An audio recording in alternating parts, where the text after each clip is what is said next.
Welcome to Wisdom Docs. Settle in for a moment.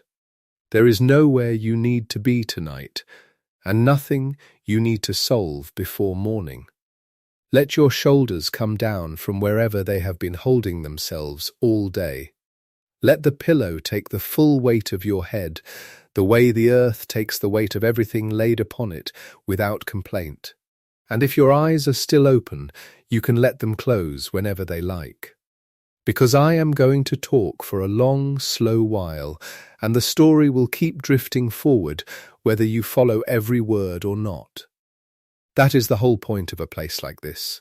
You lower yourself in gently, the way you would lower yourself into warm water, and you let the current carry you. So let me begin the way these things often begin, far from here, in a green country you have probably never walked through, in a part of the world where the air is so thick with moisture that the forest seems to breathe on its own. Picture, if it helps you drift, a river in the Peruvian Amazon. Not a wide brown giant of the kind you might imagine when someone says the word Amazon, though those rivers are there too, further out. This one is smaller, more secret, tucked into the upper reaches of the basin, where the land begins to fold and rise toward the mountains.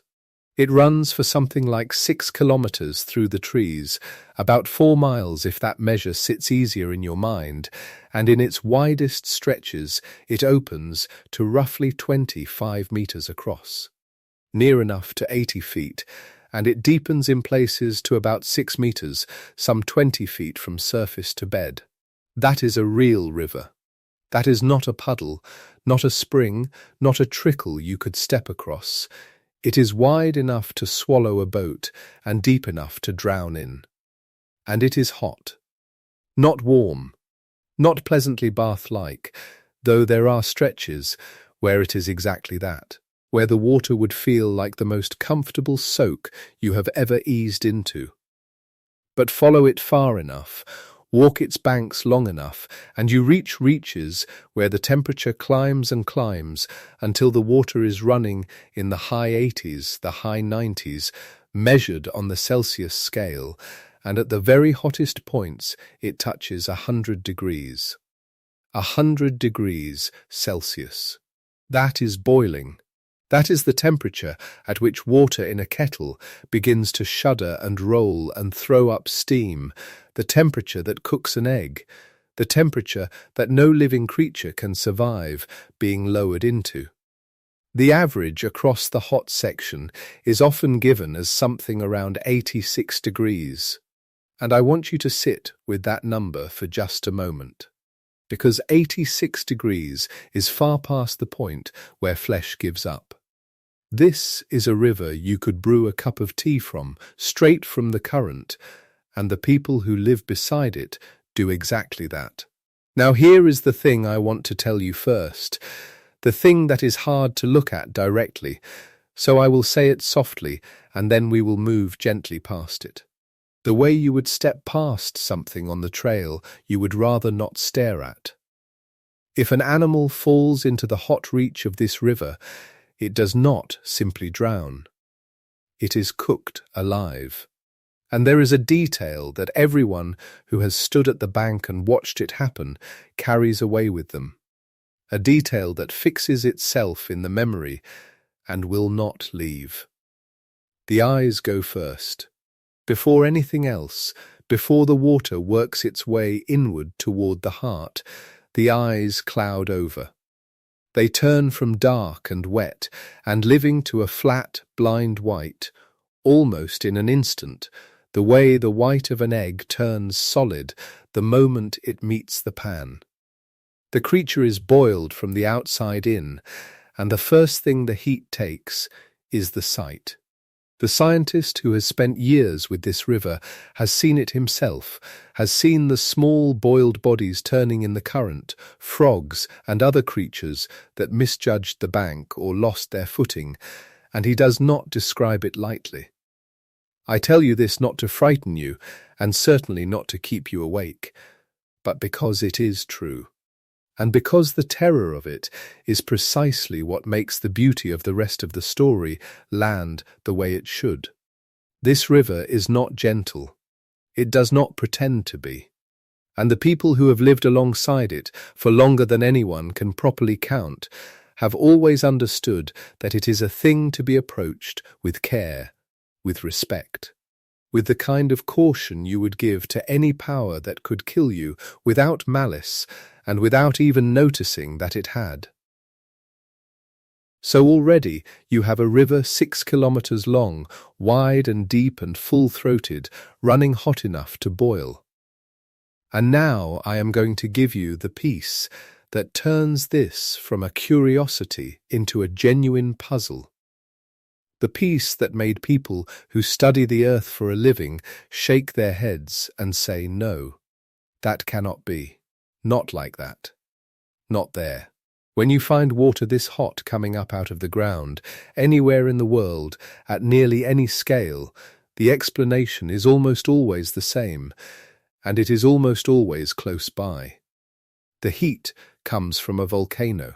It comes from magma, from molten rock pushing up toward the surface, warming everything above it, boiling the groundwater and sending it hissing back up as hot springs and geysers and steaming pools. If you have ever seen photographs of the hot springs of Yellowstone or the steaming blue pools of Iceland, that is the machinery behind them. Fire underground. Molten rock, close enough to feel. Wherever you find boiling water rising from the earth, you look for the volcano, and you almost always find it, sitting right there like the obvious answer to an obvious question. Except here there is no volcano.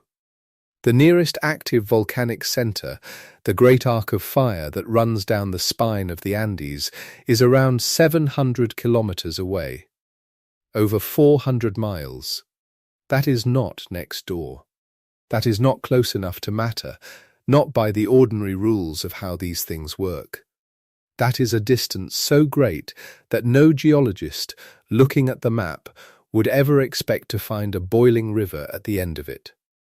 700 kilometers of solid, cool, quiet ground between this scalding water and the nearest fire that could plausibly explain it. And that gap, that impossible seeming distance, is the very heart of the mystery I am going to walk you slowly into over the hours ahead. A river hot enough to boil an animal alive, with no volcano anywhere near it. So what, then, is heating the water? Where does all that heat come from, if not from fire below? Hold that question. Let it sit at the back of your mind, like a lamp left burning in another room. We will come back to it. We will come back to it, and the answer, when it arrives, is going to be stranger and lovelier than the mystery itself. That is a promise. But not yet. Not for a good while yet. Tonight, we are in no hurry at all. The people who have always lived with this river had their own answer. Long before any outsider came with instruments and thermometers and the whole careful apparatus of modern science. They did not need a volcano because they did not frame the question the way a geologist would. To them the river was alive, or rather it was governed by something alive, something enormous and ancient that moved beneath the surface of the world. They spoke, and still speak, of Yacumama. The name means near enough, mother of the waters. She is imagined as a great serpent, a vast snake spirit who gives birth to the waters themselves, both the hot and the cold, and who presides over where they meet. Near the principal spring, where the hot water first emerges from the earth, there is a boulder shaped like the head of a serpent, and it is called the Yacumama stone. It marks the place where the spring rises, where the cold water and the hot water come together, and it stands there as a kind of guardian, a fixed reminder of whose domain this is. In the old understanding, the boiling of the river is the breath of the serpent, the warmth of a living thing coiled somewhere beneath the roots of the forest. Now, I want to be careful and honest with you here, in the way I would want someone to be honest with me. That serpent, Yacumama, is tradition. It is the sacred story, the cosmology of the people who guard this place, and I am going to hold it with respect all through this telling. Because it deserves respect, and because, as you will see much later tonight, it turns out to be far wiser than the outsiders who laughed at it ever guessed. But it is not the geological cause of the heat. There is no literal snake beneath the river warming the water with its body. The tradition and the science are two different lamps held up to the same dark shape, and I am going to keep them in their separate lanes, telling you clearly which is which, so that you can hold both at once without confusing them. The wonder, I think, is that both turn out to be pointing at the very same truth. But we are getting ahead of ourselves, and there is no need to rush toward the answer. The answer will keep. Before we go any deeper, let me do the small, warm thing that I like to do near the start of these long nights. The little ritual that turns a story told into a fire shared. If you are lying there in the dark right now, in whatever corner of the world you happen to be, I would genuinely like to know where you are. Somewhere out there tonight, someone is listening from a city apartment with traffic sighing far below, and someone else from a quiet house at the edge of a field, and someone from a place I have never heard of and could not point to on a map. Leave a word in the comments, whenever you like, telling me where in the world you are drifting off from tonight. I read them. It is one of the quiet pleasures of doing this, imagining the map of everyone who is out there in the dark with me, all listening to the same slow voice tell the same slow story. And if you have wandered in here for the first time, if this is the first of these long journeys you have taken with me, then consider settling in for good. Subscribe, so that when the next slow story comes, on some other night when sleep is being stubborn, it will find its way to you without your having to go looking. There, that is done, and I will not interrupt you like that again for a long while. From here on, it is just the river and the forest and the sound of my voice, carrying you down into it by degrees. So let me set the place properly so that you can build it in your mind and then let yourself sink into it. This river lies in the Peruvian Amazon, in the upper part of the great Amazon basin, in a region where two administrative territories meet, the Hunuco region and the Ucayali region. It sits within the drainage of a river called the Pachitea, which is itself a tributary, one thread in the immense woven system of waters that eventually gathers into the Ucayali, and the Ucayali in turn feeds the Amazon proper, that river of rivers that finally rolls out into the Atlantic thousands of miles away. So this small, hot, secret watercourse is not separate from the great Amazon. It is a single warm vein in a body of water so large it is hard to hold in the mind. The nearest sizable city is a place called Pucallpa, a river port town, but the river itself is out beyond the edges of the ordinary map, reached through the forest near a settlement called Mayantuyacu.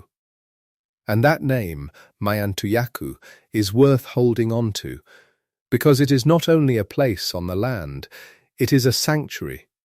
It is a traditional healing centre, a place people come to for the old plant medicines and the ceremonies that go with them, and the boiling river runs right through its heart.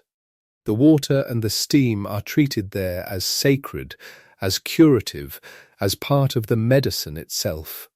You do not simply walk up to this river and wade in, as you might at some tourist spring with a boardwalk and a gift shop. Access is mediated. It passes through the shamans and the community who hold this place, who have held it for a very long time, and who understand it in ways that no thermometer will ever fully capture. We will meet the man most closely bound to it in time, the healer whose name is spoken with respect throughout that stretch of forest. But for now it is enough to know that the river is guarded. It is not wild in the sense of being unclaimed, it is watched over. The river's own name, its true name, in the language of the people who live with it, is Shanay-timpishka.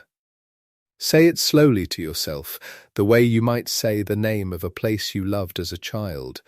Shanay-timpishka. It is usually translated as boiled with the heat of the sun. Boiled with the heat of the sun. There is a whole worldview folded into those 5 words. An image of a river warmed not by hidden fire, but by the great warmth of the sky itself, as though the sun had reached down and set the water simmering. It is sometimes also called simply La Bomba, or just the boiling river, the plain descriptive names that travellers reach for. But Shanay-timpishka is the older name, the truer name, the one that carries the sense of the sacred with it, boiled with the heat of the sun.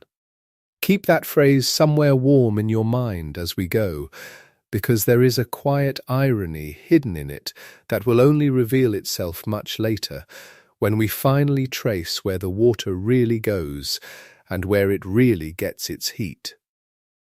The old name is not exactly right, in the literal sense. But it is not exactly wrong either. It is doing what all these old names and old stories do here. It is reaching, with the words it has, toward a truth it can feel, but cannot yet measure. Let me slow us right down now, and let me just stand you at the edge of it for a while, so that you can feel what it is actually like to be there. Because a river 6 kilometers long does not boil evenly from end to end, all at once, like a pot on a stove. That is not how it works, and understanding that is part of understanding the whole strange thing. The heat is not uniform, the river alternates. There are stretches where the water is merely warm, warm enough to bathe in, warm enough that it would feel like a kindness on a cool morning. And then there are reaches where it climbs and climbs until it is scalding, until the steam comes off the surface in slow drifting veils, until the air above the water is thick and wet and hot against your face.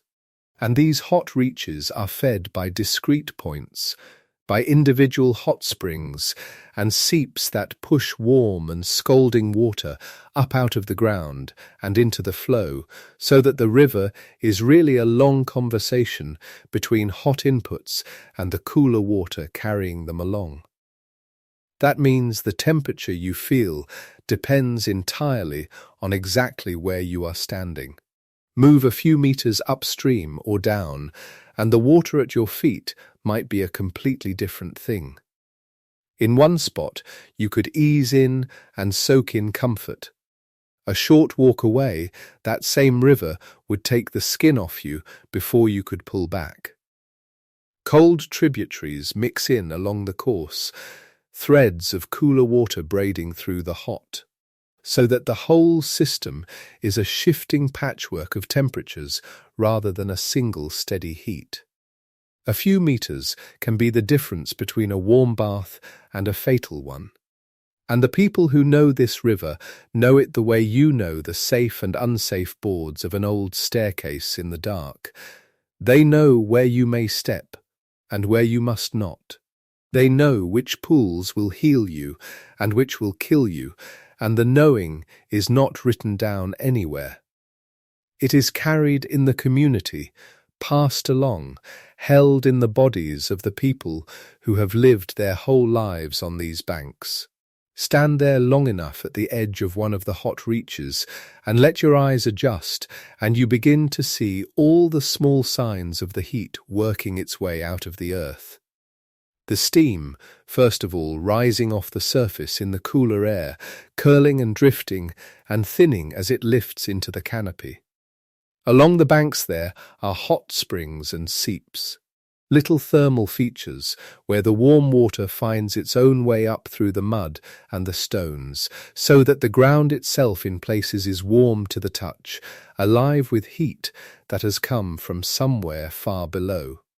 And here and there the water runs hot enough that, as I said, you could brew tea from it directly, could dip a vessel into the current and draw out water already at the temperature you would want for the pot. There is something almost domestic in that image, something homely and strange all at once. The idea of a river that will make your evening drink for you, in the middle of a forest that could kill you a dozen ways before breakfast. And over all of it hangs that same great question, patient and unanswered, waiting for us further down the night. Where does the heat come from? What warms this water if there is no volcano, no molten rock, no fire within reach? A person could stand at the bank, feel the steam damp against their skin, watch the veils of it rise and vanish, and feel the sheer wrongness of it. The way it does not fit the rules. Hot water rising from the earth means fire below. That is the rule. And the rule is broken here, broken cleanly and completely, and for a very long time nobody who studied the earth could explain how. That is worth dwelling on for a moment, because it is easy, from the comfort of knowing an answer exists. To underestimate how genuinely baffling this river was to the outside world. For generations it was not studied at all. It was not even believed. To the people who came from outside, from the cities, from the universities, a boiling river deep in the Amazon, with no volcano near it, was not a scientific problem to be solved. It was a fairy tale. It was the kind of thing you heard in a story, and smiled at and set aside, the way you set aside tales of lost cities and monsters and rivers that run with gold. And there were reasons for that, historical reasons, layers of old legend that had wrapped themselves around this place over centuries, until the truth at the centre was buried so deep in myth that no serious person thought to go looking for it. We will get to those legends. There is a whole thread here about the Spanish, about conquistadors, about a lost city of gold and deadly serpent-guarded waters, a thread that made a literally true fact about the earth sound like the ravings of someone who had spent too long in the fever of the jungle. But that comes later. For now I only want you to feel the shape of it. A real river, 6 kilometers of it, wide as a road, deep enough to vanish into, running in places at the temperature of a rolling boil, hot enough to cloud an animal's eyes to white in a heartbeat and cook it from the outside in. Sitting quietly in the Peruvian forest, in the Pachitea drainage, near the city of Pucallpa, in the regions of Hunuco and Ucayali. Called Shanay-timpishka by the people who guard it, boiled with the heat of the sun, watched over by shamans at the sanctuary of Mayantuyacu, understood in the old way as the domain of Yacumama, the serpent mother of the waters, whose stone head marks the spring where hot and cold come together. And, at its heart, an impossibility. 700 kilometers, 400 miles and more, between this boiling water and the nearest fire that could account for it. Let that impossibility settle over you like a warm cloth laid across the eyes. There is no urgency in it. That is the strange grace of this particular mystery. Some mysteries are sharp and anxious, the kind that make your pulse quicken and your mind race. This one is not like that. This one is old and slow and patient, a puzzle that has been sitting in the forest for longer than anyone can say. In no hurry to be solved, content to steam quietly in the green shade while the water table shifts far below and the great serpent of tradition keeps her silent watch. You can lie here in the dark and turn it over as gently as you like. You do not have to solve it. That is not your job tonight. Your job tonight is only to sink, slowly, into the warm strangeness of a place where a river boils with no fire beneath it, and to let the wondering carry you down towards sleep the way the current carries a leaf. I said I would keep the science and the story in their separate lanes, and I mean to. So let me be clear about what we know and what we honour. What we know, and I will lay it all out properly in the hours ahead, is that this heat has a genuine, physical, earthly explanation. One that does not require magic and does not require a volcano, and one that is, to my mind, more astonishing than any legend. What we honour is the older understanding, the serpent and her breath, the mother of the waters giving birth to the hot and the cold, the sacred watch kept over this place by the people who never once doubted that it was real, because they lived beside it and put their hands in it, and knew. The outsiders doubted. The scientists, some of them, doubted that such a thing could exist so far from any volcano, and said so. But the people of the river never doubted, because for them there was nothing to doubt. It was simply there, as it had always been, warm and dangerous and holy. And there is a beautiful thing in that, which I will only hint at now and unfold fully much later. The legend and the science do not, in the end, contradict each other the way you might expect. The old story of the serpent who gives birth to hot and cold waters that meet at the sacred stone turns out to be an astonishingly accurate description, in the only language its tellers had, of what is actually happening beneath the ground. The tradition was never foolish. It was never a childish failure to understand. It was a true thing, encoded in the vocabulary of the sacred, because that was the vocabulary available. When we finally trace the real path of the water, kilometers down into the fractured rock and back up again, you are going to hear the echo of Yacumama in it, and I think it will move you. But that is for the deep middle of the night, when we have earned it. For now, the two lamps hang side by side, and we let them both burn. So here is where we stand, at the end of this first long stretch of our descent. We have a river that should not be able to exist, and yet plainly does. We have measured it, and named it, and stood at its scalding edge, and watched the steam rise. We have seen what it does to anything unlucky enough to fall in. The eyes clouding white first, the terrible efficiency of boiling water. We have marked the impossible distance to the nearest volcano and hung the great question in the air. Unanswered, we have met, in outline, the serpent who guards it in the old telling, and the sanctuary of Mayantuyacu that guards it in the living present. And we have promised ourselves that the answer, when it comes, will be worth the wait. Now let me begin to draw you further in, past the edge, past the first shock of the heat, down into the human scale of the thing, into what it actually means to live beside water that can kill you in a fraction of a second and heal you in the pool a few steps over. Because the lethality of this river is not an abstraction to the people of Mayantuyacu. It is a daily fact, a boundary they walk along with the ease of long familiarity and the wariness that never quite leaves. The water is hot enough to cause third-degree burns almost instantly, in a fraction of a second, a burn that goes down through every layer of the skin before the mind has even registered pain. Full immersion in the hot reaches would not be survivable. A person who fell into the boiling stretch would, in the plain and terrible words used to describe it, essentially be cooked. And yet, and this is the paradox that makes the place so hard to hold in a single thought, That same river, in its warmer reaches, is a source of comfort and medicine. A thing people ease into gratefully.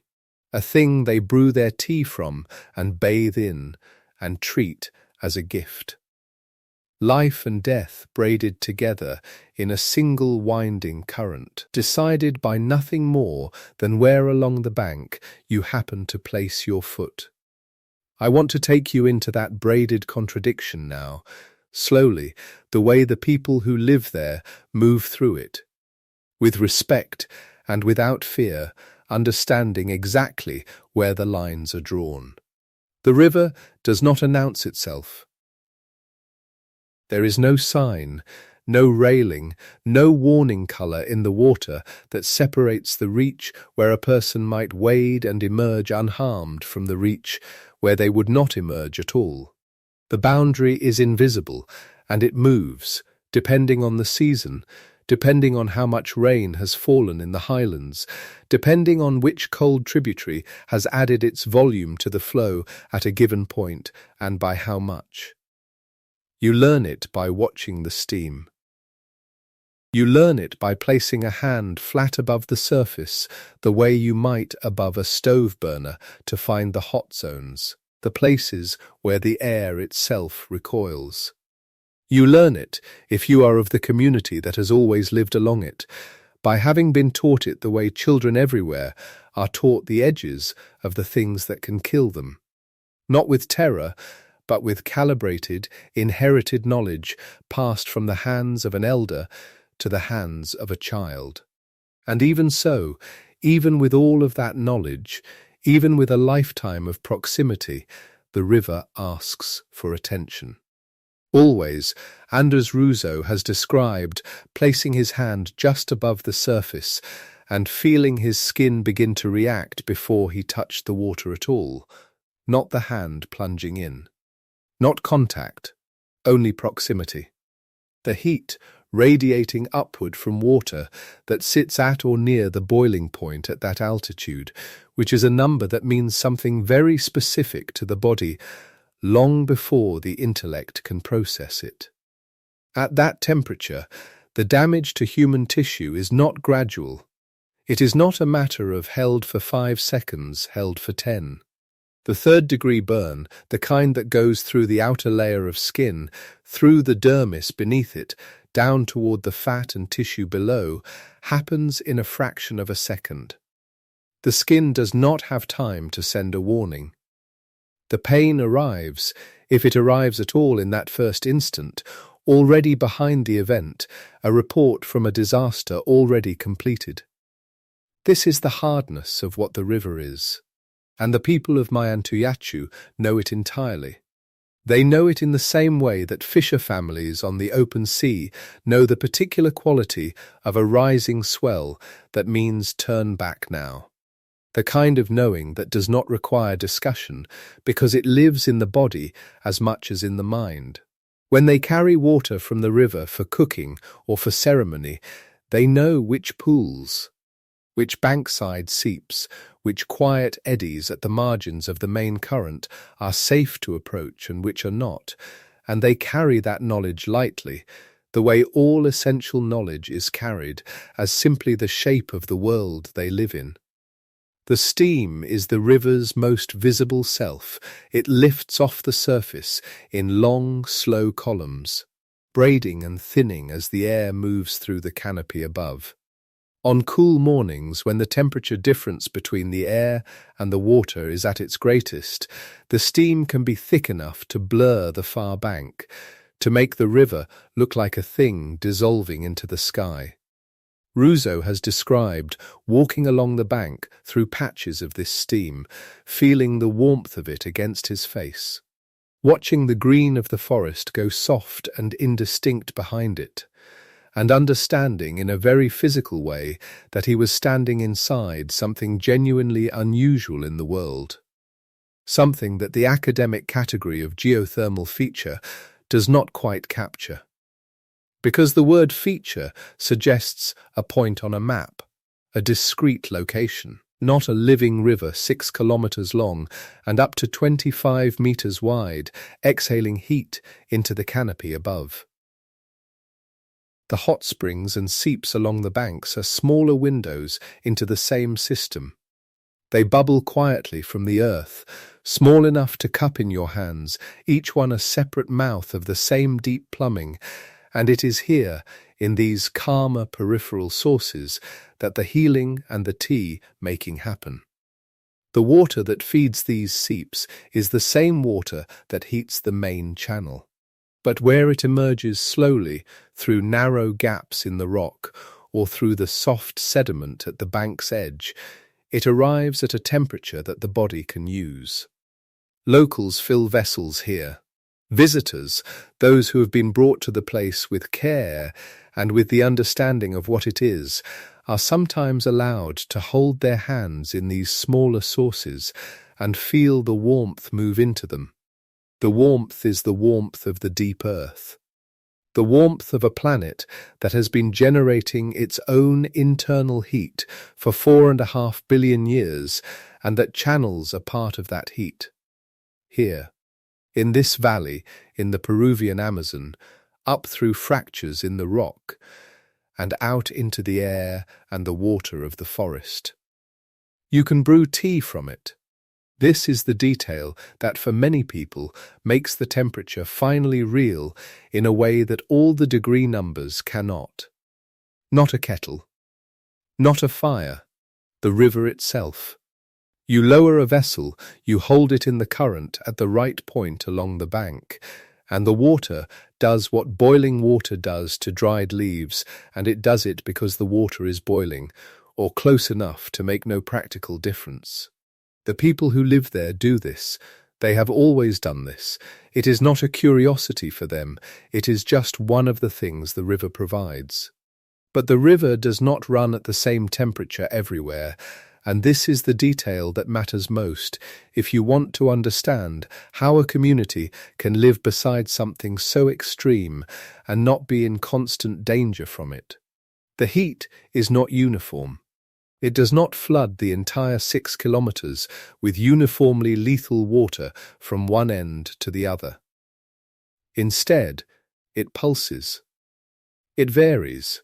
The river alternates between reaches that are searingly hot, where the steam is heaviest and the water shimmers with surface tension near its limit, and reaches that are merely warm, where the temperature has dropped enough that a careful person could stand at the edge and not be in immediate peril. The reason for this variation is the cold tributaries.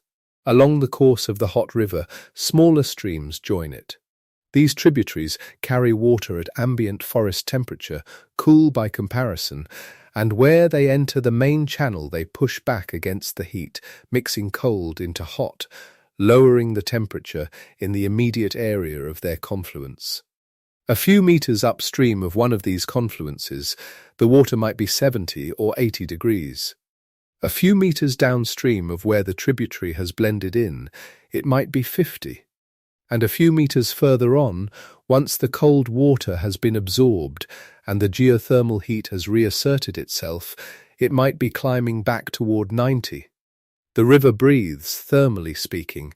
It has a rhythm of hot and cool, and that rhythm is set by the geography of the valley, by the pattern of tributaries, by the geometry of the faults beneath, by all the slow subterranean arrangements of the landscape working themselves out at the surface. What this means, practically, is that where you stand along the bank matters enormously. A few meters can be the difference between water you could kneel beside and water that would take your skin in a second. This is the knowledge the people of Mayantuyacu carry. They know the geography of the thermal field not as an abstraction, but as a lived topography, a map held in the body. They know which bend is the dangerous one, which confluence opens a pocket of relative safety, which apparently calm stretch is in fact among the hottest. They navigate this map daily, and they navigate it with the ease of people who have never known the river to be any other way. For a visitor, the effect of this variation is vertiginous. in a quiet way. You look at the river, and it looks like a river, the same brown water, the same slow current, the same overhanging trees. And then you understand that the choice of where to place your foot at the bank's edge is a life or death choice, and that the river will not tell you which is which unless you already know how to read it. Unless someone is with you who does. It is the steam that guides you. Where the steam is heaviest, where it is thickest and rises in the most continuous column, the water beneath is at its hottest. And where the steam thins, where the river looks more like itself, like any ordinary tropical river under a canopy of green, there the cold tributary has done its work, and the temperature has retreated. You learn to read the steam the way you learn to read weather in any landscape where the weather matters to your survival. And now, hold all of this in your mind as a physical reality: the heat, the steam, the braided cold and hot, the tea brewed from a river, the skin that cannot be placed wrong, and consider what this place looked like to the first outsiders who heard of it. Not the people who lived there. They knew. They had always known. But the outsiders, the travellers, the priests, the soldiers, the administrators and adventurers who pushed into the Amazon basin in the centuries following the Spanish arrival in South America, who came from a world in which rivers were cold and the heat belonged to fire, to volcanoes, to the places where the earth visibly burned. What did they make of a story told to them by forest people about a river that boiled? They did not believe it. Or rather, and this is the more precise and more interesting thing, they heard it, and they placed it where stories of that kind went in their understanding of the world, which was alongside the other stories the Amazon gave up to those early travellers, the stories of the El Dorado, the city of gold that moved always just beyond the horizon of the jungle, the story of the Paititi, another lost city whose treasures waited somewhere in the deep interior. The stories of giant serpents in the rivers that swallowed men whole, of waters so treacherous and so guarded by dark forces that no outsider could approach them and return. The boiling river was, to those ears, of a piece with all of that. It was the Amazon being the Amazon, extravagant, lethal, impossible. A place where the normal rules of the world did not seem to apply, and where the stories that came out were always larger than anything a European landscape could produce. And so the boiling river slid into the category of legend, not quite believed, not quite dismissed. The kind of thing you note in your records as something the local people say, accompanied by the small, careful marker of distance that signals to the reader, "I cannot vouch for this."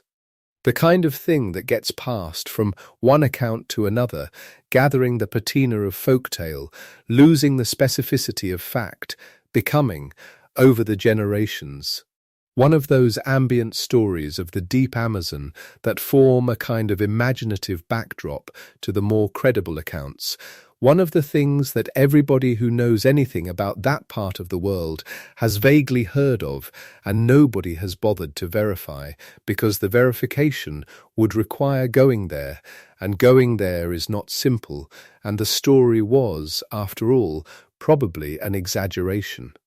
The Spanish conquistadors had their own version of the Amazon's boiling waters, folded into the larger myth of El Dorado. In the accounts that came back from early expeditions into the interior, the Amazon was a place of gold and serpents and impossible landscapes, of rivers so dangerous that even the act of entering them constituted a kind of transgression. A reaching past the frontier of the known world into something that the known world's categories could not hold. A river of boiling water fit this imaginary perfectly. Of course there was a boiling river. Of course there were serpents beneath the water.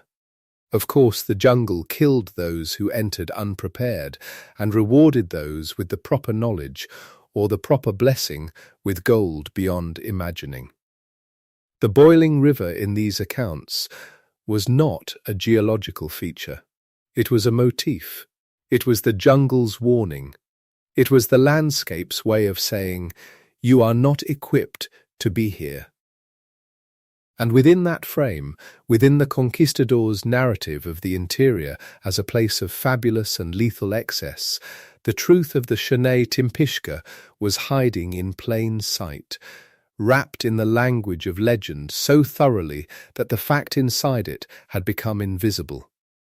There was a river that boiled. It was real.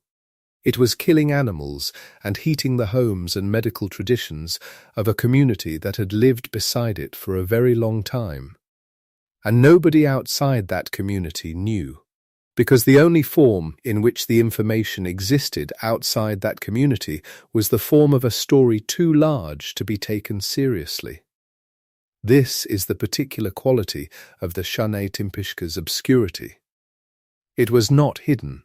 It was not secret, in the sense that nobody spoke of it. People spoke of it. The story travelled.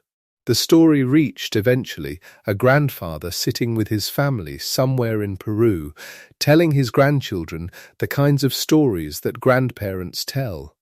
The big and slightly improbable stories of a landscape so enormous and so strange that it had room for everything, including rivers that boiled and serpents that breathed fire and cities whose streets were paved with gold. And somewhere in that telling, somewhere between the gold and the serpents, he mentioned the boiling river of the Amazon, and a child listened. The child filed it away in the same place you file the things your grandfather tells you that are wonderful and possibly not entirely true. Not quite in the category of fact, not quite in the category of fairy tale, somewhere in the middle, in the space that childhood leaves for the things that might be real and might not be, and that you carry with you into adulthood in case they turn out to matter. And for a long time, for most of a life, the story sat there. In that in-between space. A thing heard once and not pursued. A thing that the adult world, with its rigours and its requirements of evidence, did not have obvious room for. That grandfather was telling his family a story. The family included, among the listening children, a boy who would grow up to study the heat of the earth for a living. He grew up, as I said, to become a geoscientist. He went to university. He earned a doctorate. He spent his working life thinking about the interior of the planet, about the way heat moves through the deep rock, about the slow and enormous processes by which the Earth manages the energy it generates in its own core and mantle.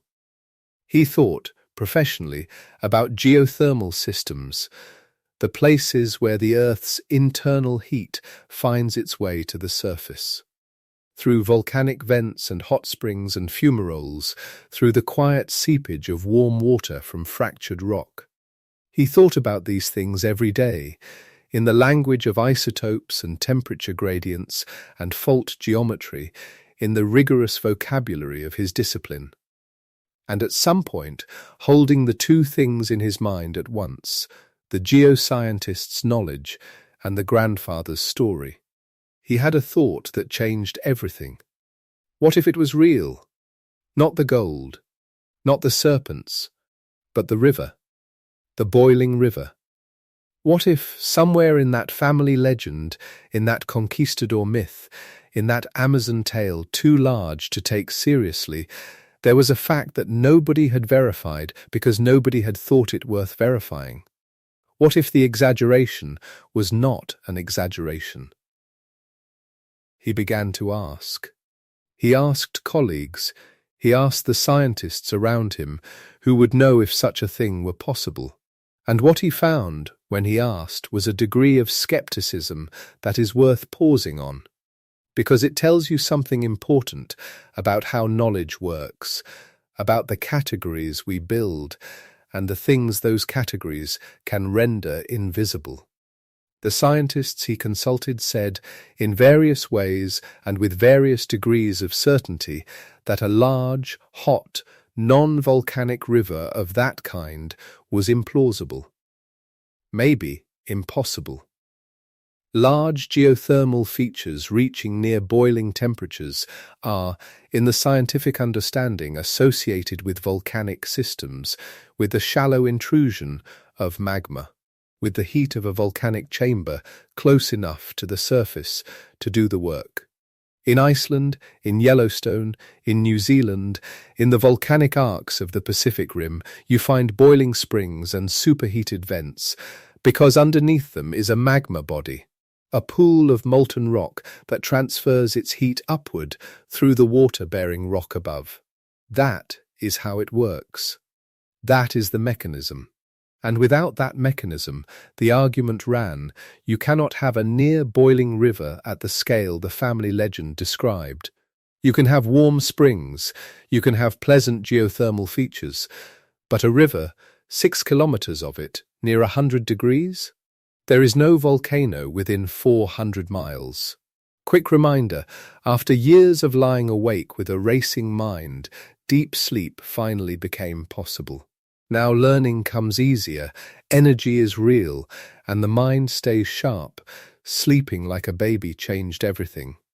If you want the exact system that made this possible, check the link in the pinned comments. And yet the grandfather had said it was there.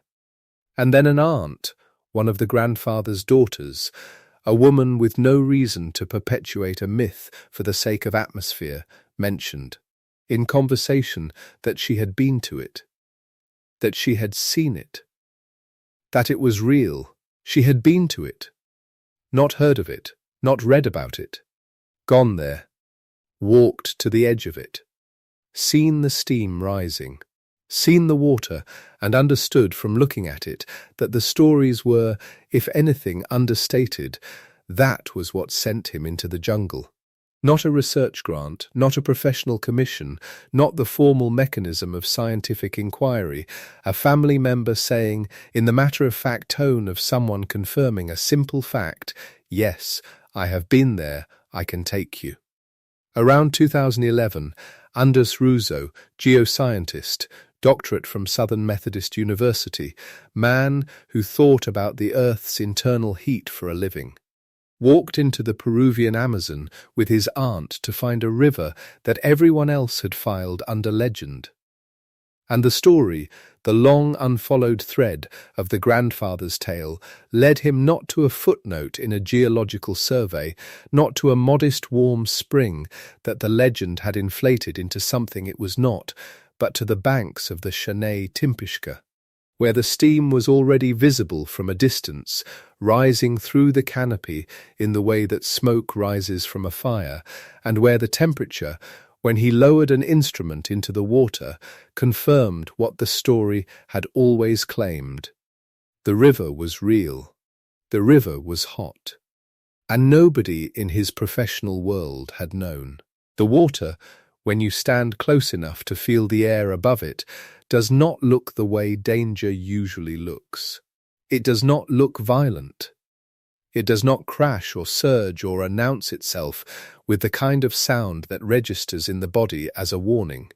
It moves the way a river moves, with the ordinary lateral confidence of water finding its level, following the land, carrying whatever the forest drops into it downstream toward the Paquitea and, eventually, toward the Amazon and the sea. The steam is the only visible departure from the familiar. The steam rises in long, slow columns and sheets that catch the light differently depending on the hour and the angle, and from a certain distance it is possible. In the way that the mind reaches for the nearest available category, to mistake it for morning mist of the kind that hangs over any river in the Amazon basin in the cool hours before the sun has fully arrived. But it is not mist, and the morning has nothing to do with it. The temperature of the water in the hot reaches of the Shanay-timpishka runs, in measured stretches, through the high 80s and into the high 90s on the Celsius scale, with the hottest points recorded at or near 100 degrees. The temperature at which water, at that altitude, boils. The average across the hot section sits at roughly 86 degrees. These are not the numbers of a warm spring, the kind of thermal feature that feels pleasant on a cold morning, the kind that people travel to in Iceland or in the mountains of Japan to sit in and feel restored. These are the numbers of something else entirely. At these temperatures, human skin does not have time to register pain before the damage is done. Third-degree burns arrive in a fraction of a second. A person who slipped into the hottest reaches of the Shanay-timpishka and could not immediately extract themselves would not survive the experience. Andrés Ruzo, who has spent more time beside this river than almost anyone with a scientific background, has said as much with the flat, unadorned candor of someone who has looked at the numbers and followed them to their conclusion. A person who fell in would be cooked. The word is not metaphor. Along the banks, in the places where the earth itself is warm, hot springs seep up through the soil and the roots in small, persistent flows, adding their heat to the current, contributing to the accumulation of thermal energy that makes the river what it is.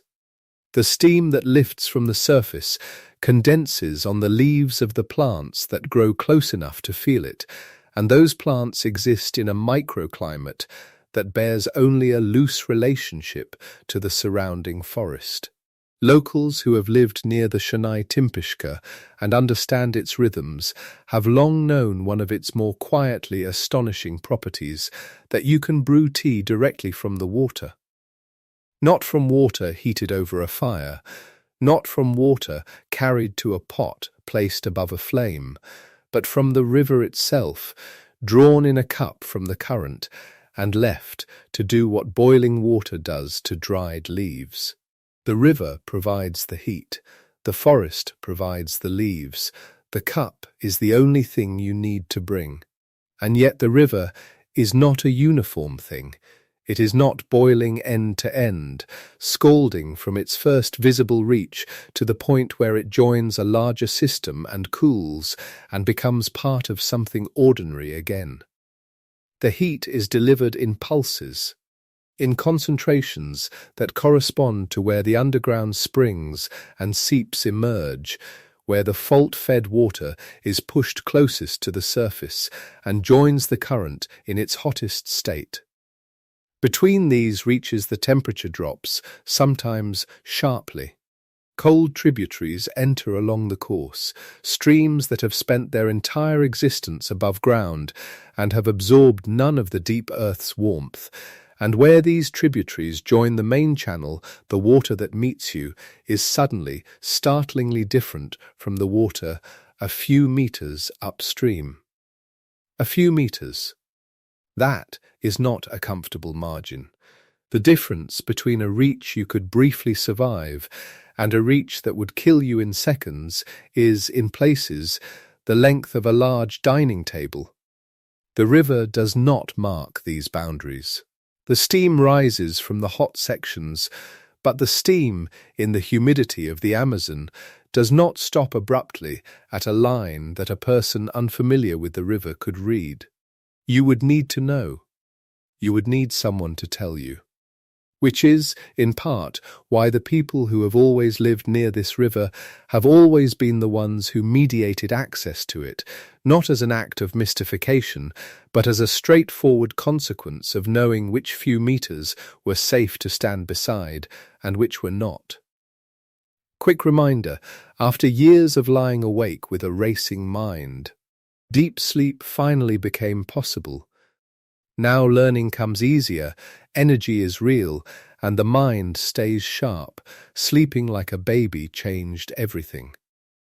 If you want the exact system that made this possible, check the link in the pinned comments. long before Andrés Ruzo's grandfather heard the story and passed it on at a family dinner. Long before it became the kind of tale that a child grows up half believing and half dismissing as the embellishment that family stories accumulate over generations, the Shanay-timpishka existed inside a different kind of telling. The Spanish, when they moved through the Amazon basin in the 16th century in search of what they had convinced themselves was there, the lost city of gold, El Dorado, or its Andean cousin Paititi, a city of unimaginable wealth hidden behind the mountains and the forest and the rivers that no European had yet fully mapped, returned with stories. Not all of them were about gold. Some of them were about the forest itself, about the things that lived in it and the things that the rivers did, about a jungle that seemed almost to resist human presence with a kind of active malevolence that was easy to mistake, from inside fear and exhaustion and the particular desperation of people very far from anything familiar, for intention. Among those stories were accounts of a river that boiled, a river that cooked what fell into it, a river guarded by great serpents and by waters that a man could not survive, waters described in the bundled language of legend as man-eating, as the domain of something older and more powerful than anything the expeditions had brought with them from Spain. The accounts were braided together with everything else the conquistadors brought back, with the El Dorado stories, with the Paititi legends, with the vast, entangled mythology that the Amazon basin had become in European imagination. A place that was partly real and partly the projection of desire and terror onto landscape too vast and too different to hold clearly in the mind. And so the boiling river, accurate in its essential fact, lost in the packaging of fever dream exploration accounts, was folded into the category of things that could not quite be trusted. It was not that anyone sat down and formally concluded that a boiling river was impossible. It was something quieter and more corrosive than that. It was simply that the claim arrived in such company, wrapped in so many layers of embellishment and longing and fear, that it became impossible to separate the literal truth of the hot water from the figurative truth of everything built around it. And so it was filed, not refuted, not investigated and found wanting, simply filed under the broad heading of things the Amazon was said to contain, alongside the golden cities and the men who lived without heads and the rivers wide enough to be mistaken for inland seas. True things and impossible things kept the same address in the archive. When later geologists and naturalists moved through the region, they carried with them the accumulated skepticism that the conquistador literature had earned, and a river that boiled in a place where no volcano stood to explain it was, on its face, exactly the kind of claim that a careful scientific mind was trained to approach with caution. Several geologists Ruzo consulted when he began to ask questions told him what the professional consensus had quietly been for a long time. A non-volcanic boiling river of this scale, this length, this volume and this temperature simply should not exist. The Earth did not work that way. The grandfather's story was a legend, a vivid one, and clearly a legend with deep roots, roots that ran all the way back through the centuries to the edge of the Spanish colonial encounter with the Amazon, but a legend nonetheless. These things did not exist outside of stories, except that they do. Andrés Ruzo was born in Peru, and he grew up the way many children in that part of the world grow up, inside a family that carried its stories the way other families carry photographs, carefully, with a sense that these things belonged to someone and had weight and should not be set down carelessly. His grandfather was a man who had lived long enough to have gathered into himself a great many stories, and among them told on particular evenings with a particular quality of attention in the room, was the story of the river that boiled. The version the grandfather told was not a cautious, hedged geological account. It was not that kind of story.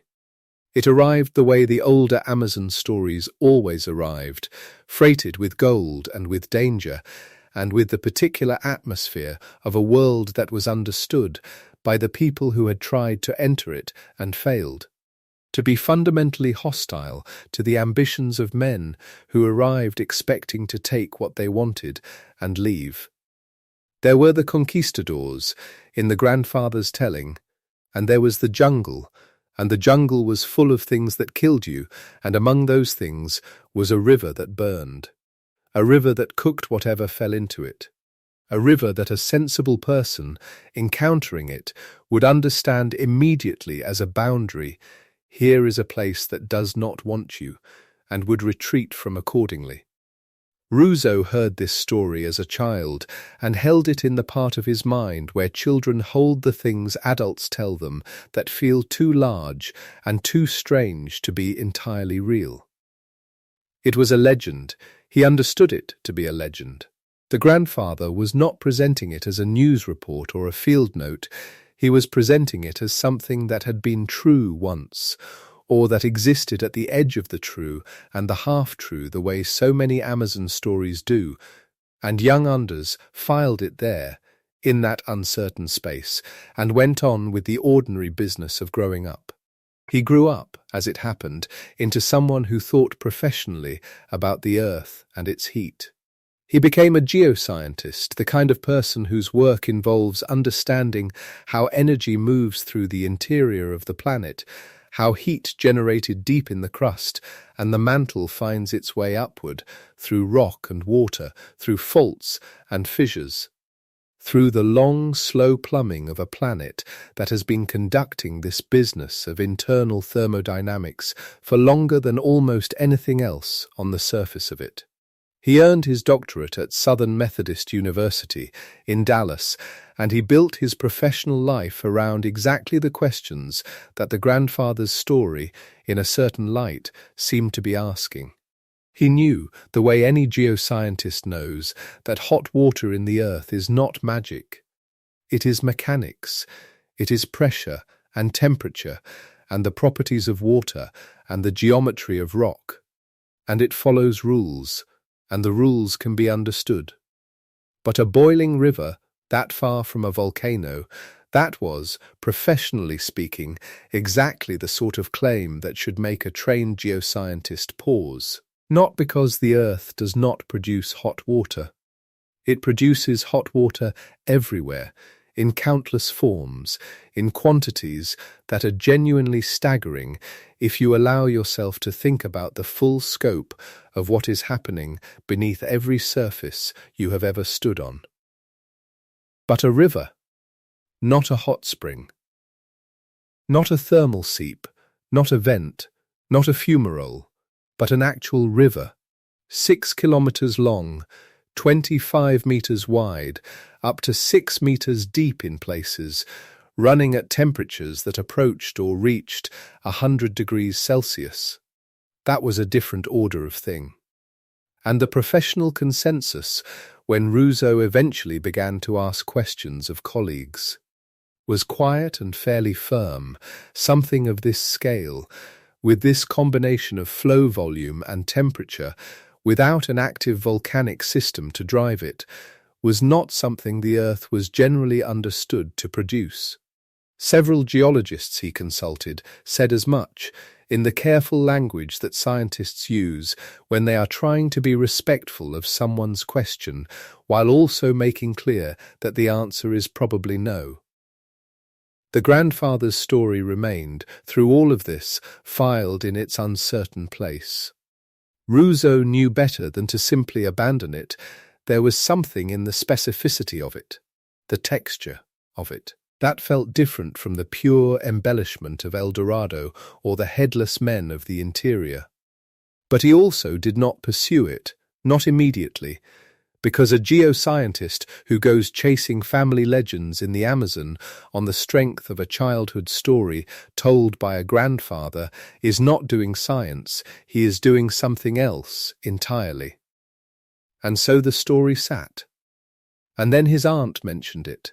This is, in the reconstruction of these things, often where the real story begins, not with the dramatic gesture or the expedition, but with the small, almost casual confirmation that arrives sideways. Ruzo's aunt told him, at some point in his adult life, that she had been there. She had visited the site. The river was real. Not real in the way that a persistent family legend eventually achieves a kind of reality through repetition, but real in the plain physical sense, a place you could go to, a river you could put your hand near and pull back from the heat. She had been to Mayantuyacu, the healing sanctuary in the Peruvian Amazon where the river runs through. In the upper Amazon basin, between the Hunuco and Ucayali regions, in the drainage of the Pachitea River, which feeds eventually into the Ucayali and from there into the Amazon itself. She had been there. She had seen it. Ruzo went. Around 2011, he made his way into the Amazon to find the river his grandfather had described and his aunt had confirmed, carrying with him the instruments a geoscientist carries and the specific alertness of a person who has been trained to read the earth but who also understands, going in, that he may be about to find nothing at all, that the river may be a warm stream, a modest thermal feature inflated by time and telling into something grander, the ordinary process by which real things become legends and legends become impossible things. He prepared himself, professionally and psychologically, for the possibility that the grandfather's story was a story and nothing more. He found the river. What a thermometer says when you lower it into a river that is releasing steam into the humid air above it is not ambiguous. Numbers do not participate in legend-making. The readings Ruzo took confirmed what his aunt had told him and what the grandfather's story had contained, buried inside its conquistador trappings and its serpent spirits and its warnings about a jungle that killed you. The water was hot. Not warm. Not thermal bath warm, the kind of warm that is pleasant and slightly surprising and makes you feel that the earth is a living thing beneath your feet. Scalding, the temperatures he measured ranged through the high 80s and the high 90s, and at the hottest points reached or touched 100 degrees Celsius, which is, at the altitude where this river runs, the point at which water boils. The kind of heat that causes third degree burns not over minutes, but over a fraction of a second. The kind of heat you can brew tea in, directly, without any additional apparatus, by simply holding a cup in the current. The kind of heat that had, over the years, cooked alive every animal unlucky enough to fall in. And the nearest active volcanic centre, the nearest plausible geological source of the kind of magmatic heat that produces features like this, was roughly 700 kilometres away, over 400 miles. The Andean volcanic arc, that long chain of active and potentially active volcanoes that runs along the western edge of South America, where the Nazca Plate dives beneath the continent, producing all the geothermal drama that Yellowstone produces in North America and that Iceland produces in the North Atlantic, all of that was far away. Not somewhat distant. Not conveniently not mentioned in the brochure distant. 400 miles distant. The kind of distance that in geological terms makes a direct thermal connection to magma essentially impossible. Volcanoes heat the ground around them and the water above them, but they do not, generally speaking, heat rivers 400 miles away to the point of boiling. The Earth does not work that way. Except that here, Manifestly, it did. Ruzo stood at the edge of a river that should not have existed and took its temperature and began to understand that the professional consensus he had been gently warned by was going to need some revision. Not a dramatic revision. The Earth is large and its thermal systems are varied, and the things that are understood about them, while genuinely extensive, are not complete. But a revision nonetheless. The river was real. The heat was real. The absence of any nearby volcano was real. Whatever was happening here, it was happening without the geological machinery that the textbooks said you needed. He began to study it. This is where the work of science takes on a quality that is easy to understate, because the work of science, when you are not in it, can look like a series of discoveries. A thermometer goes in, a number comes out, the mystery is solved.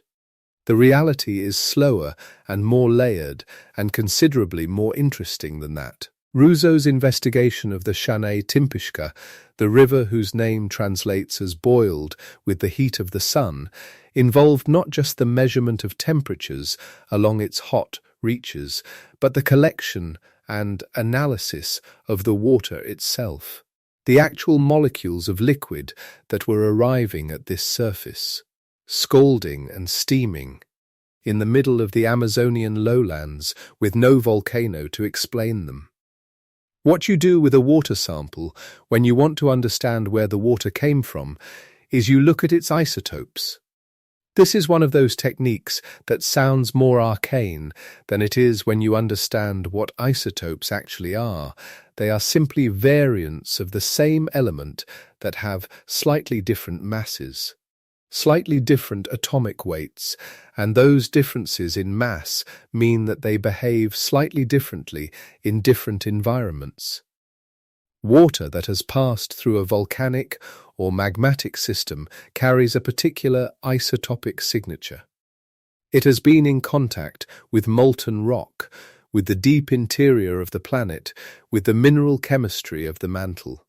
And that contact leaves a mark in the ratios of hydrogen and oxygen isotopes in the water molecules. You cannot fake this signature.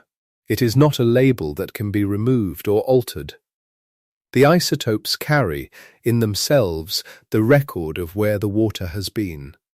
And what the isotopic analysis of the Shanay-timpishka's water said was this: the water was meteoric. That word, meteoric, means something specific in geoscience that is almost the opposite of what it sounds like.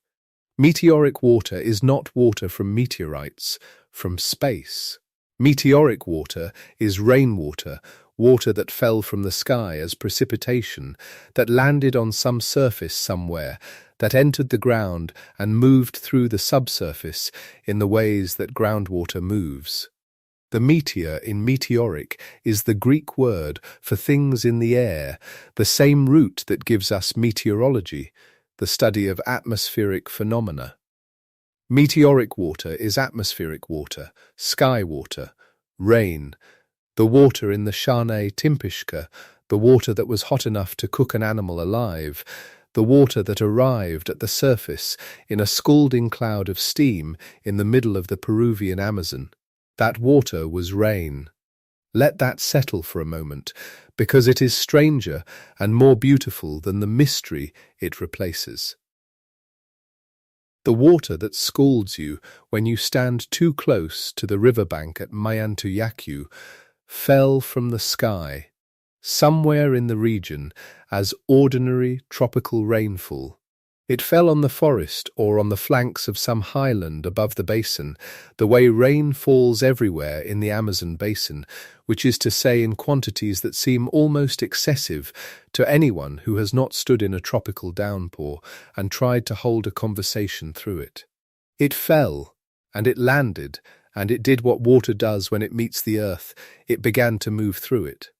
It percolated downward, through the soil and into the fractured rock below.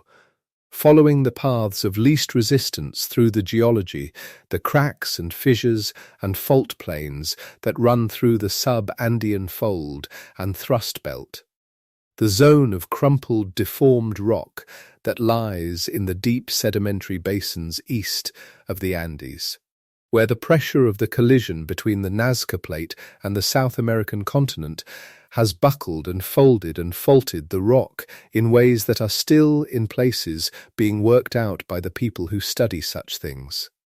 It went down.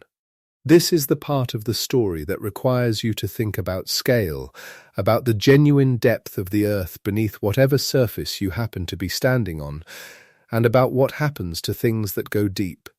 The earth is not uniformly cold as you descend into it. This is a fact so basic to geoscience that it is easy to forget how strange it is. The planet has an interior that is genuinely, extraordinarily hot enough, at depth, to melt rock, which is a thing that takes considerable heat, and that internal heat radiates outward, upward, warming the rock and the water in the rock as you descend. This warming follows what is called the geothermal gradient, which is simply the rate at which temperature increases with depth. It varies from place to place, depending on the local geology and the proximity of any particular spot to sources of heat, but it is always present, everywhere on Earth, without exception. Go deep enough, and the rock is hot. Go deeper still, and it is molten. The water falling on the Amazonian flanks and highlands percolated down through the fractured rock, through the fault systems of the sub-Andean fold and thrust belt, until it reached depths where the geothermal gradient had done its work, where the slow warmth of the planet's interior had raised the temperature of the surrounding rock to levels that could heat circulating water to temperatures approaching the boil.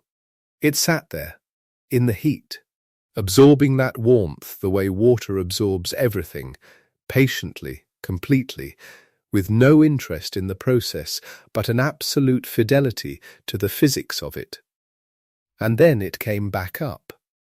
This is the part that requires a particular piece of the mechanism to be in place, the part that makes the Shanay-timpishka not just heated, but scalding when it arrives at the surface.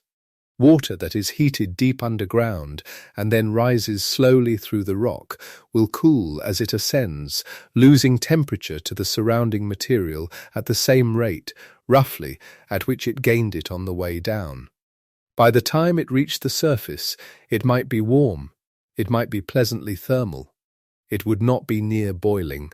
But if the water rises quickly, if the fault conduits it travels through are large enough and open enough to allow rapid ascent, then it arrives at the surface before it has had time to lose much of the heat it gathered. The speed of the ascent is what preserves the temperature. The fault plumbing of the sub-Andean system provided exactly that, channels deep enough to let the water heat, open enough to let it rise fast, without the leisurely, heat-losing journey through tight rock that would cool it back to something innocuous before it ever reached the light. Rapid ascent. That is the key. Not magic, not a hidden volcano, not any mechanism that violates anything the Earth is understood to do. Just the geometry of fault systems in a deep sedimentary basin and the ordinary physics of water and heat scaled up to a size that happens to be genuinely unusual. One of the largest documented non-volcanic thermal rivers in the world, produced not by anything exotic but by the same planetary process that warms groundwater wherever groundwater circulates deep enough, just pushed, here by a particular combination of local geology, to a result that sits at the far end of what that process can produce. Ruzo brought this understanding into the world in stages, the way scientific understanding generally arrives, not in a single revelation, but in a series of presentations and publications and conversations that gradually accumulated into something the broader community of people who think about the Earth could examine and engage with. In December 2014, he presented his findings on the river at the American Geophysical Union meeting, which is the largest gathering of Earth scientists in the world, the place where the people who study the planet's interior and its surface and everything in between come together to show each other what they have found. The Agu is not a venue that is impressed by sensation or by legend. It is a venue that is impressed by data, by methodology, by the careful demonstration that what you claim to have found is actually what you found. Ruzo's presentation was received as what it was, a genuinely unusual and scientifically significant finding about a hydrothermal system that the field had not previously documented or studied. Also in 2014, he gave a TED Talk which reached a very different audience, not the community of Earth scientists, but the much larger, less specialized audience of people who are curious about the world and willing to watch someone explain something carefully for a quarter of an hour. The talk was widely viewed, and it did something that scientific presentations rarely manage to do. It made a geological mechanism feel like a story worth following. A geoscientist goes to find his grandfather's legend. He finds it is real. He measures it. He begins to understand what it is and how it works. The audience that came to the TED Talk for the grandfather's legend stayed for the isotopic analysis, because the isotopic analysis turned out to be more astonishing than the legend. In 2016, he published the TED book, titled simply The Boiling River, Adventure and Discovery in the Amazon, which gave the full account, the family story, the professional skepticism, the journey, the measurement, and the science in a form that could be read at something like the pace the river itself moves, which is to say slowly and with attention. What all of this added up to, the Agu presentation, the TED Talk, the book, was a reframing, not a debunking. The river had never been debunked because it had never been seriously investigated, only dismissed. A reframing, from unexplained miracle to something the geological vocabulary actually had words for, even if those words described a configuration that was rare and that the field was still working to fully characterize. The Shanay-timpishka was not a mystery in the sense of a thing that defied explanation. It was a mystery in the sense of a thing that had not yet been explained, which is a fundamentally different condition. The explanation, when it came, did not diminish the river. It made it larger. This is the thing that is easy to lose in the telling of stories about science encountering legend, the assumption that explanation is a kind of reduction, that to understand something is to make it smaller and less astonishing than it was when it was simply inexplicable. The Shanay-timpishka, understood as a fault-fed hydrothermal system of extraordinary scale, receiving its heat from the geothermal gradient of a planet that has been producing that heat for billions of years.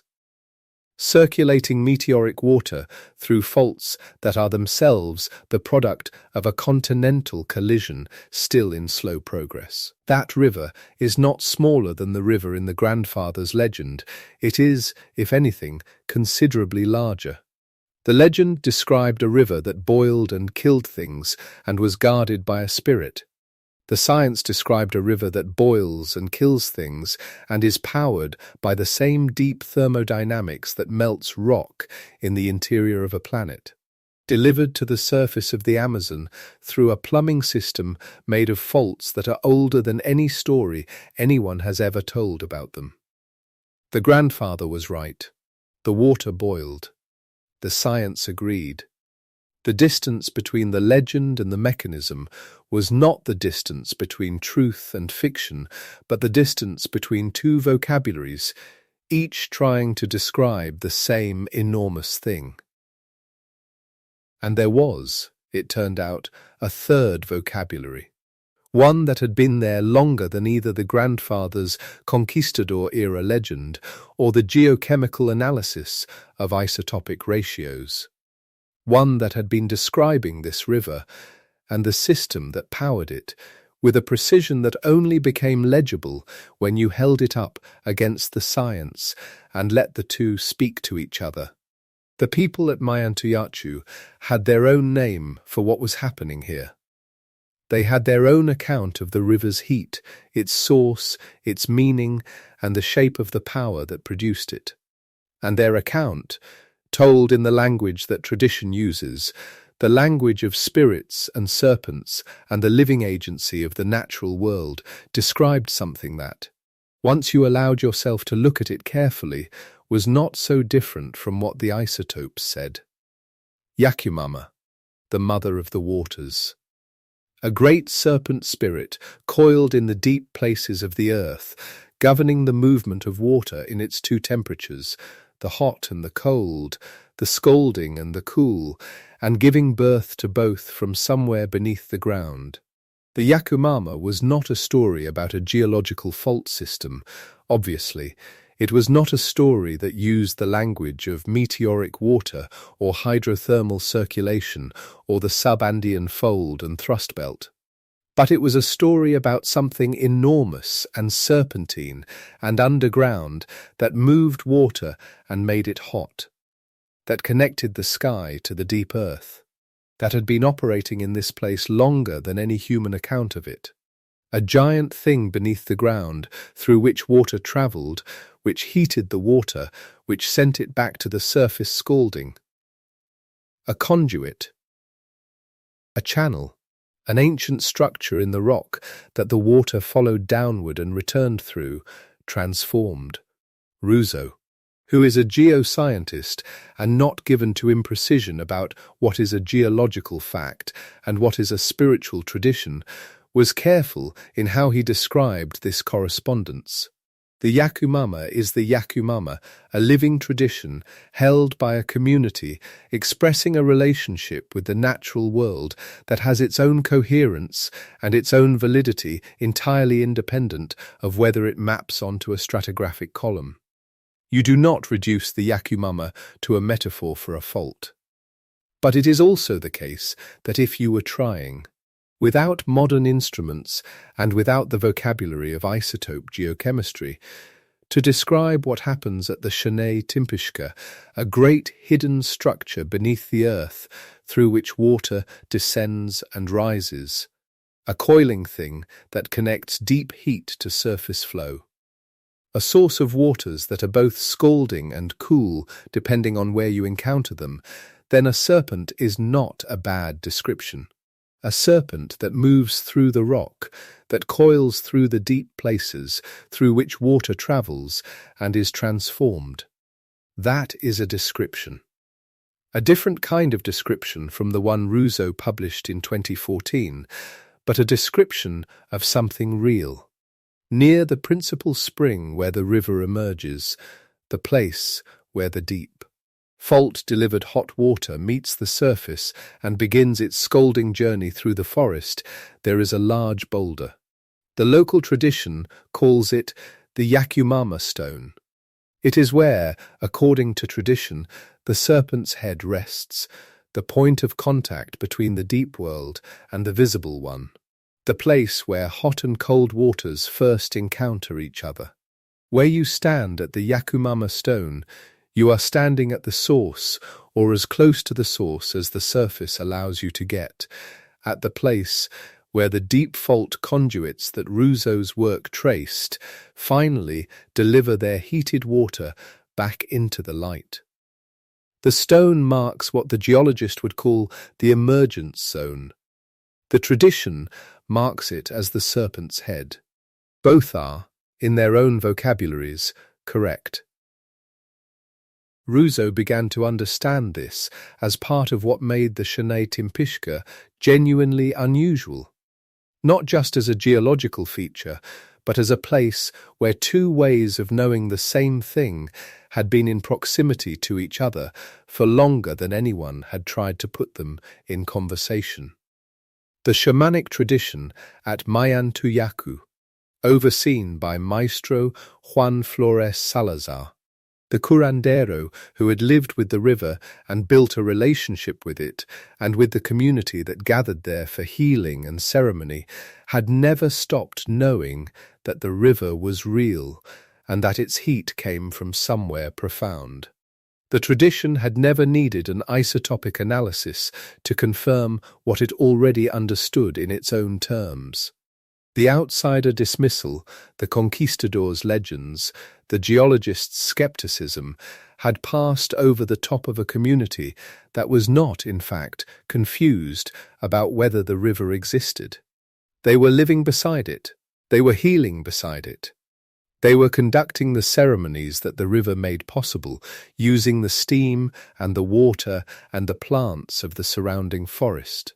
And the relationship between Maestro Juan Flores and the Shanay-timpishka was not a relationship with a mystery.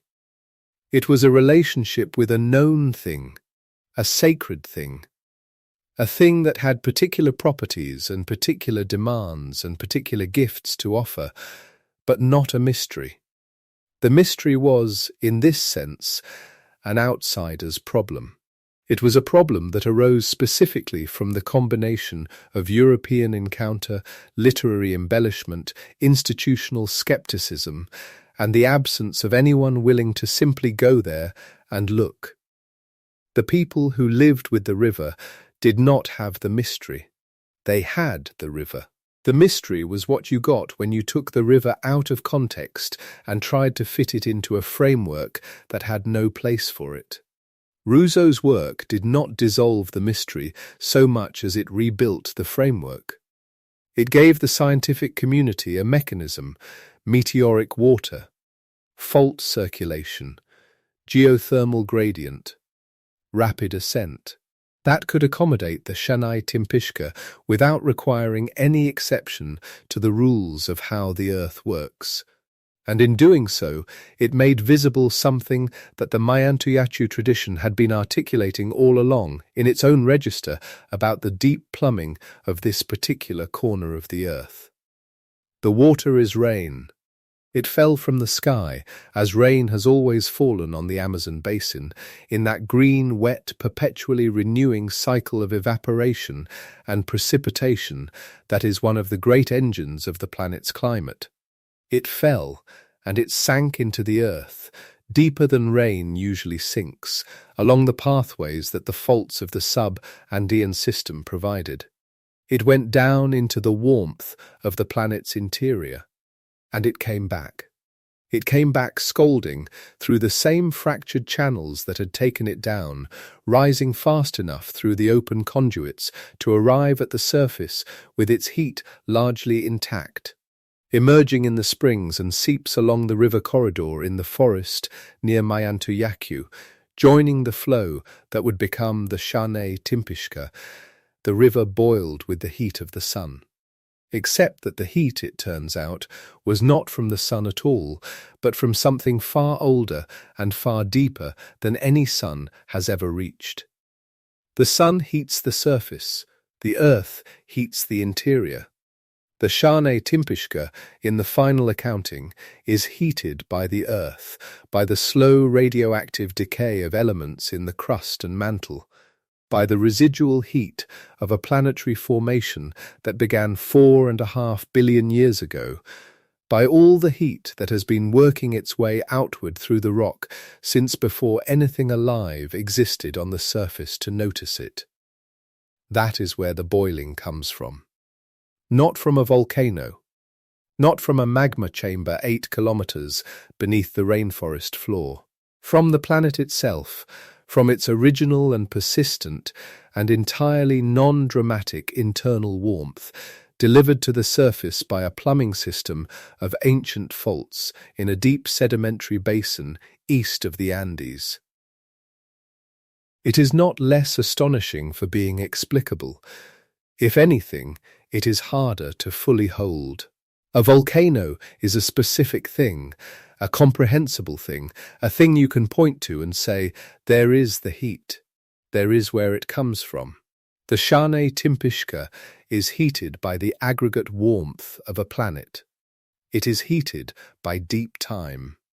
It is heated by a process so old and so vast that the Amazon basin itself, which feels eternal in the way that only rainforests can feel eternal, is a recent development by comparison. The river was here, doing this, long before anyone named it. Long before the Yacumama tradition gave the serpent its name, long before the conquistadors arrived with their stories of gold and described, in passing, a river that burned. Long before Andrés Ruzo's grandfather sat down with his grandchild and said, in the Amazon there is a river that boils. Long before any human mouth formed any of these syllables, the water was falling on the highland forest, sinking through the faults, heating in the deep earth, and rising back to the surface, scalding. To steam in the humid air above the Pachatia drainage in what would eventually become Peru, on the planet Earth, in a universe that does not appear to have had any particular opinion about whether any of this should be considered remarkable. What is remarkable is that we are here to find it remarkable, that a child heard a legend and grew up into a geoscientist and carried both things simultaneously, long enough to take a thermometer into the jungle and find that both were true. That a community had been living beside the river all along, calling the deep serpentine fault system by the name of a serpent, tending the sacred stone at the source, and was still there when the instruments arrived to confirm what the tradition had always maintained, that the water, which is just water, hydrogen and oxygen, the most ordinary compound on the surface of this planet, had made the journey from sky to deep earth to surface and back to sky in a cycle so slow that no individual raindrop lives to complete it, and arrived, in the end, hot enough to cook. And so the mechanism deserves to be said slowly, because it is stranger and more patient than any legend. Consider what has to happen. Rain falls. That is the beginning, and it is the most ordinary beginning imaginable, water falling out of the sky onto trees, onto leaves, onto the dark forest floor of the Andean flanks and the surrounding highlands. Soaking into soil the way rain always soaks into soil, running in thin sheets across root systems and rock, and the soft accumulated debris of decades of jungle falling and composting and falling again. There is nothing unusual about it in the moment it falls. The water does not know where it is going. It has no memory of where it has been. It is just water, following gravity, as water has always done. But here, in this particular stretch of the sub-Andean terrain above the Pachatia drainage, the rock beneath the soil is fractured. The ancient stresses of the sub-Andean fold and thrust belt, the slow collision of tectonic plates that crumpled the western edge of the South American continent into the Andes and sent enormous pressure rippling eastward into the sedimentary basin beyond, have left the rock riddled with cracks and faults. These are not small fractures. They are deep structures running through layers of sedimentary rock that accumulated over millions of years, and they go down far enough that the word down begins to mean something different from what it means when you dig a garden. The rainwater finds these cracks. It has no choice but to find them. Gravity is patient and thorough, and given enough time and enough cracks, water will go everywhere it is possible for water to go. So it goes down. It percolates, which is the geological word for this slow downward seeping, and it goes down through tens of meters, then hundreds, then farther still, following the fault lines as though they were the veins of the earth itself, which in a sense is exactly what they are. And as it goes down, it gets warmer. This is the second fact that needs to be said slowly. The Earth is hot inside. Not just at volcanoes, everywhere, the average temperature of the Earth's core is estimated to be roughly as hot as the surface of the Sun, and while that heat diminishes dramatically as you move outward through the mantle and the crust, it never disappears. Anywhere on the planet where you drill deep enough, the rock gets warmer. This is the geothermal gradient, the rate at which temperature increases as you descend into the Earth, and it is not a volcanic phenomenon. It is not a local condition. It is a planetary one, as universal as gravity, as constant as the slow decay of radioactive elements in the deep rock that has been generating heat since before the Earth had oceans. In most places, this gradient is interesting only to engineers planning deep boreholes or geothermal power plants. The water that percolates into the ground in most places warms slightly, perhaps enough to make a tepid spring somewhere downhill, and that is the end of the story. But the story at the Shanay-timpishka is different because of the faults. The faults of the sub-Andean fold and thrust belt are not just cracks in the rock. They are channels, and water that has descended along them to great depth, picking up heat from the geothermal gradient, warming degree by degree as it goes deeper, becoming first comfortable, then hot, then genuinely scalding at the temperatures it reaches far underground. That water has to go somewhere. Pressure builds. The fault system, which brought it down, also carries it up. And here is the piece that Andrés Ruzo and the isotopic analysis together made clear. The speed of the ascent matters enormously. Think of it this way. If you heat a pot of water and then take it off the stove and leave it on the counter, it cools. The longer it sits, the more heat it loses to the air around it. Water rising through the Earth from depth is subject to the same principle. It rises through cooler and cooler rock, and if the ascent is slow, the rock absorbs the heat and the water arrives at the surface lukewarm, or cool, or not significantly warmer than the rain that fell into the ground to begin with. Slow rising water cools before it surfaces. This is why not every fault in the world produces a boiling river. The gradient is there, but the journey is too long and too gradual. What the Shanay-timpishka appears to have is rapid ascent. The fault conduits here bring the water up quickly enough that it does not have time to surrender its heat to the surrounding rock before it reaches the surface. It arrives at the surface, still carrying the temperature it acquired in the deep earth, arriving at the hottest points near the boiling point for that altitude. Arriving, in effect, as though it had just left a furnace, when in truth the furnace it left was not a volcanic chamber or a magma body, but the slow planetary heat of the Earth itself, channeled with extraordinary efficiency through the plumbing that the ancient tectonics of this part of South America happened to provide. This is what the isotopic analysis revealed. Ruzo's work showed that the water is meteoric. That word, which sounds almost poetic, simply means that the water originated as precipitation, as rainfall, as the most common atmospheric event on the surface of a wet planet. The isotopes in the water carry a signature like a fingerprint, and that signature says, "This water fell from the sky." It is not magmatic water, rising from a zone where rock is melting. It is not juvenile water, produced chemically deep in the Earth's interior and arriving at the surface for the first time. It is rain. Old rain. Rain that has been on a very long journey through very deep rock, heated not by fire, but by the quiet arithmetic of depth and gradient and planetary warmth, and returned to the surface through channels that were old before the first humans stood in this forest. That is the explanation. And it is, as the angle statement for this river has always held, stranger than the mystery it replaces. Because the mystery was, how does a river boil with no volcano?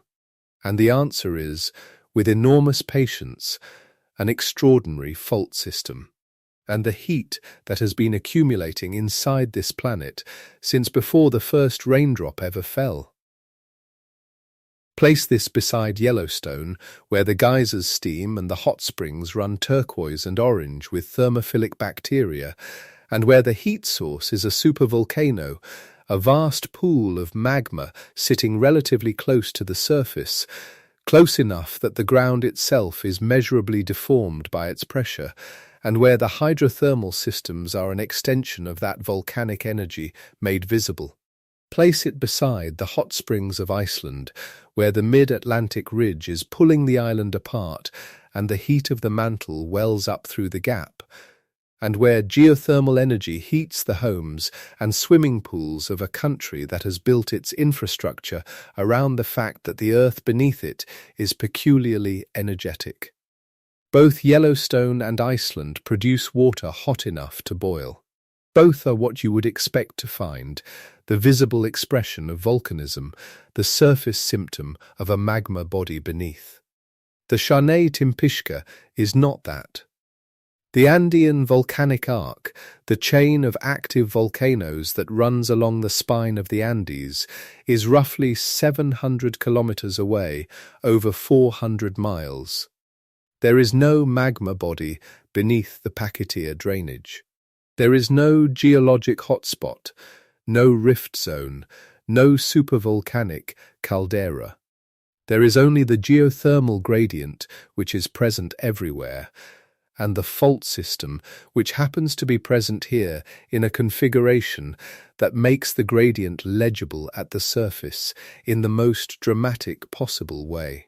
The Shanay-timpishka reaches comparable temperatures to the volcanic systems of Yellowstone and Iceland through a mechanism that has no magma in it at all.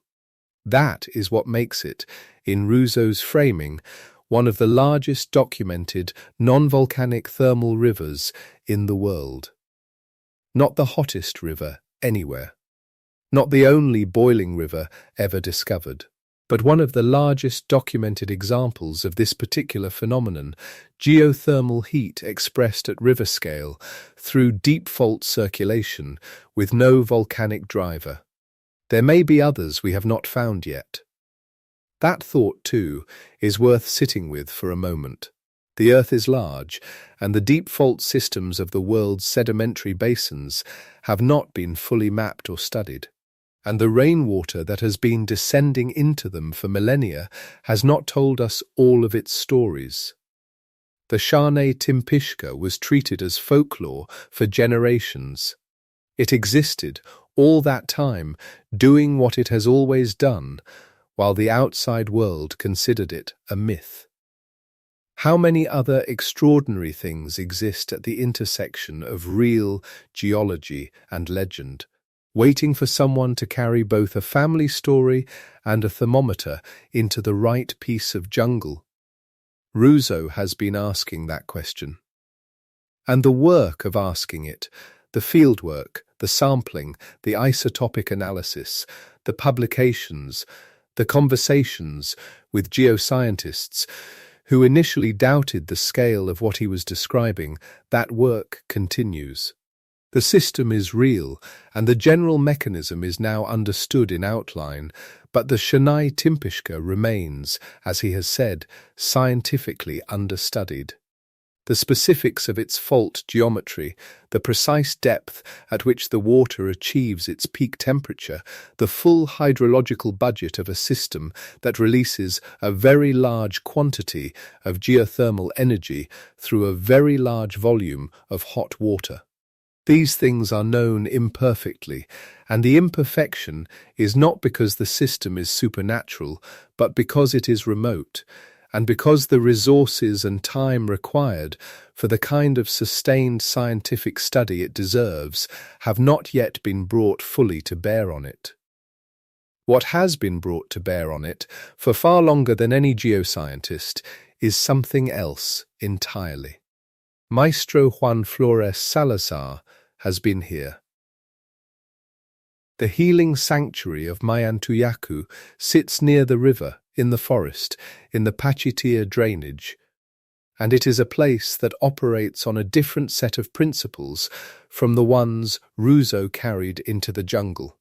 Maestro Juan Flores Salazar is a curandero, a healer, a keeper of plant medicine traditions, a person whose knowledge of this particular landscape runs through a different kind of depth than the geological. The sanctuary is a center for traditional healing, and the river is not separate from that healing, the river is part of it. The water and the steam are treated as sacred and curative. The heat is not a geological anomaly to be explained away. It is a living presence in the landscape with agency and meaning. A thing that the land does because the land is alive in a way that Western geology does not have a vocabulary for and does not claim to. There is also Santuario Huistin, another sacred site nearby. Another node in a network of places where the relationship between the human community and this extraordinary landscape has been tended for as long as the community has been here. Which is to say, longer than the outside world has been aware that the Shanay-timpishka exists at all. And at the heart of this is the ceremony. Ayahuasca, the plant medicine prepared and administered in ceremony by the curanderos of this tradition, is used at Mayantuyacu in the context of healing work that is not separable from the place itself. The river, the steam, the forest, the heat, the sacred water, these are not a backdrop to the ceremony, they are participants in it. The tradition does not hold them at a distance and analyze them. It holds them close and enters into relationship with them, and that relationship has been the primary way that the knowledge of this river has been preserved and transmitted. And then there is Yacumama. Yacumama, mother of the waters, the great serpent. In the cosmology of this tradition, who governs the waters and who is said to give birth to both hot and cold. The serpent who moves through the earth as water moves through faults, which is to say, in ways that are not visible on the surface, but that shape everything visible on the surface. The serpent who breathes heat into the river the way a deep geothermal circulation loop breathes heat into water that has descended through fractured rock and ascended through fault conduits. Near the principal spring, where the hottest water emerges from the earth, and where the cold and hot waters meet before mingling downstream, there is a stone. It is large and serpentine in shape, and it is called the Yacumama stone. This is where the spring emerges. This is where the curanderos attend the source. This is, in the spatial logic of the tradition, where Yacumama is most present, where the serpent's body and the water's origin coincide. Consider that for a moment, not the supernatural claim, but the cartographic one. The Yacumama stone marks the principal spring. The curanderos placed it, or recognized it, or named it, at the point where the deep-sourced hot water emerges, at the mouth of what the geologist would call a fault conduit, the place where the hydrothermal system breaches the surface. The serpent is mapped onto the source, and the serpent is described as running through the earth, heating the water with something that in geological language would be called the geothermal gradient, and giving birth to the river that results. The tradition did not have the language of isotopic analysis. It did not have the concept of a sub-Andean fold and thrust belt, or of meteoric water, or of hydrothermal circulation. But it had the river, it had the spring, it had the source, and it had, for as long as the tradition has existed, a name for the force that heated the water from below, a name that described it as a deep, serpentine, earth-running thing that gave rise to what you see on the surface. The legend was never wrong. It was encoding a hydrothermal system in the only vocabulary it had. And the vocabulary it had, the serpent, the mother, the stone at the source, is, in its own way, precise, not metaphorically precise. Structurally precise. It describes the shape of the thing it is naming. This is the unexpected connection that runs through the entire story of the Shanay-timpishka. Science and tradition did not arrive at the same place, despite starting from different premises. They arrived at the same place because they were both, in their different ways, paying attention to the same river.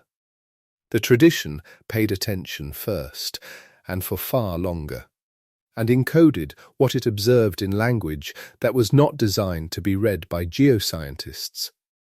The science arrived later, asked different questions, and confirmed what the tradition had always maintained. There is deep heat here. It rises from a serpentine path through the earth, and the water it touches becomes something that demands respect and caution and a certain kind of reverence. Ruzo understood this. His account of the Shanay-timpishka is not one in which science corrects tradition. It is one in which science joins tradition as another way of understanding something that was always there and always extraordinary. The curanderos were not wrong to treat the water as sacred. A river that reaches near boiling temperatures through a planetary scale hydrothermal system, in the middle of one of the most biodiverse and hydrologically complex places on Earth, with no volcano anywhere near it, is sacred in the only sense that word needs to mean. It is singular, and it is irreplaceable, and its loss would be a loss of something the planet does not appear to do very often. Which brings the story to its most uncomfortable chapter. Not uncomfortable in the way of a mystery, but in the way of a threat that is ongoing and real. The forest around the Shanay-timpishka is being cut. Deforestation and illegal logging are pressing into the landscape around Mayantuyacu, pressing toward the river, toward the sanctuary, toward the forest that has sheltered this hydrothermal system for longer than any record exists. And the threat is not only to the trees. The hydrology of a system like this one, the rainfall that falls on the forest, percolates into the deep faults, descends to depth, heats and returns to the surface, depends on the forest being there. The trees are not decorative, they are part of the machinery. They regulate the water cycle of the landscape. They intercept rainfall and release it slowly. They maintain the soil structure that allows water to percolate rather than run off. They are, in a meaningful sense, the first stage of the hydrothermal system, the place where the rainwater that will eventually become the boiling river enters the ground. Cut the forest, and you change the water. Change the water, and you change the system. A hydrothermal river that has been flowing for millennia is not necessarily permanent. It depends on inputs. It depends on the landscape around it functioning in the way it has always functioned. What the chainsaws are doing at the edges of this forest is not just removing trees, it is introducing variables into a system that is already rare, that is not fully understood. And that cannot be rebuilt if it is lost. This is what the Boiling River Project addresses. The conservation effort that Ruzo leads is an attempt to study the river and to protect it, to understand the hydrothermal system well enough that the case for its protection can be made in the language of science, while the community of Mayantuyacu continues to make the case in the language of tradition. Both cases are the same case. This place is irreplaceable. It should not be allowed to disappear. Whether it will be protected is not a question that science or tradition or any single person can answer.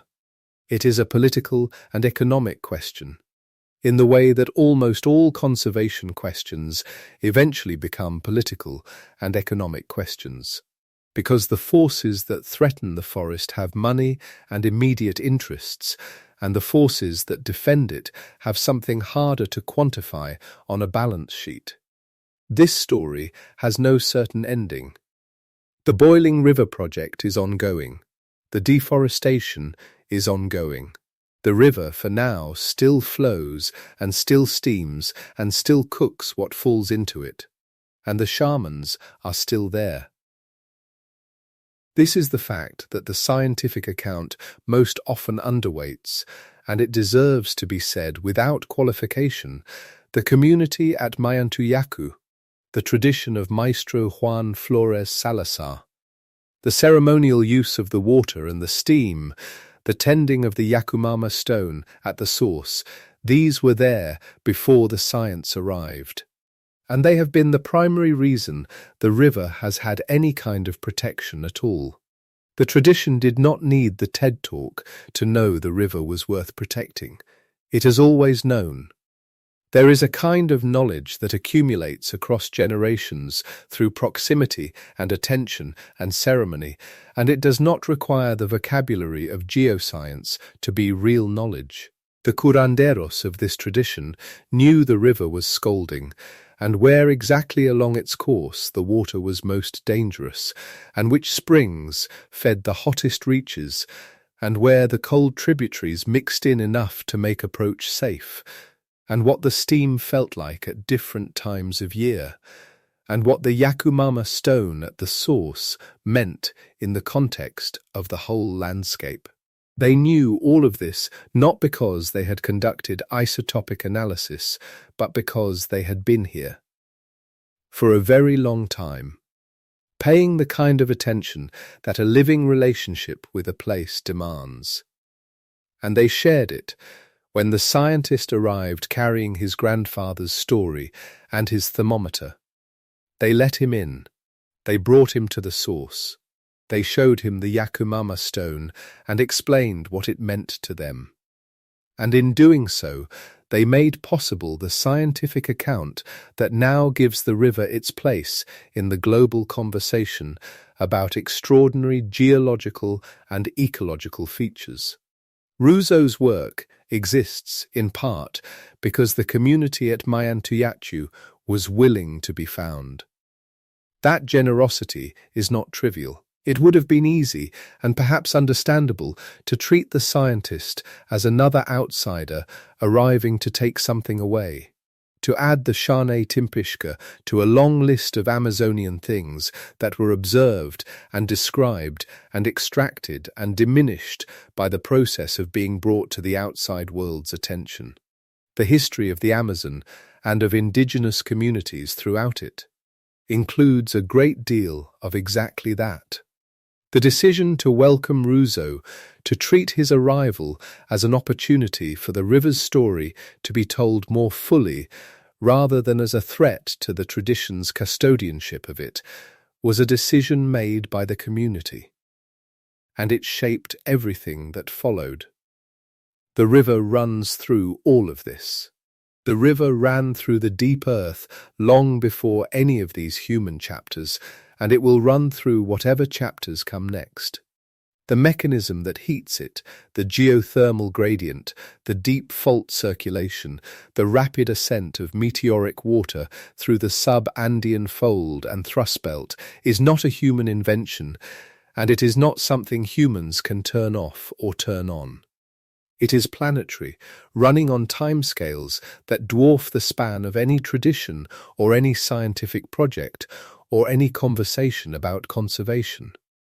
The river was here before the curanderos, though they have tended it, and before Ruzo's grandfather, though he remembered it, and before the conquistadors, though they were afraid of it, and before any human language had words for what it was. What has changed is only our relationship to it. And relationship is not nothing.